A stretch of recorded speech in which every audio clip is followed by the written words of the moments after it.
Good news mga kapuso, dugang 10% sa Social Security System pension ipatuman sa Setyembre. Pila ka pensioner ginkalipay ang anunsyo. Ini ang gintutukan ni Zen Kilantang Sasa.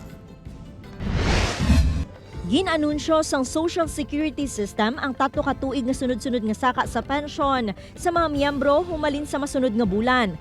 10% ang saka sa retirement and disability pensioners, kag 5% naman sa death or survivor pensioners o kung mga himata sa nagtaliwan nga pensioner.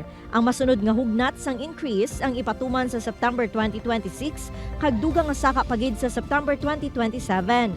Kung ang monthly pension sang isa ka member yara sa 2,000 pesos, buot silingon may saka ini sang 200 pesos kag mangin 2,200 pesos. Kung kayo po ay mayroong naguhulog sa SSS sa matataas na salary bracket at marami po kayong hulog sa SSS, ibig sabihin ang inyong buwanang pensyon ay mataas-taas din. Dako naman ang pasalamat sang senior citizen nga si Tatay Ricardo. Ang pension sini ang iya ginagamit sa pagbakas sang pagkaon. 2,900 pesos kada bulan ang iya ginabaton. Makadugudugan na sa pangbiyan tayo, makinanglanon ta.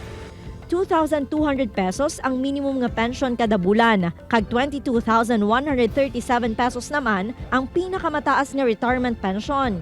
Kung sumahon sa pangkabilugan, yara sa 5,120 pesos ang average nga pension sa mga miyembro. Nagalabot sa 3.8 million pensioners sa bugos nga pungsod ang makabenepisyo sa pension increase. Upod kay Cirilo Renduque, Zen Kilantang Sasa, One Western Visayas.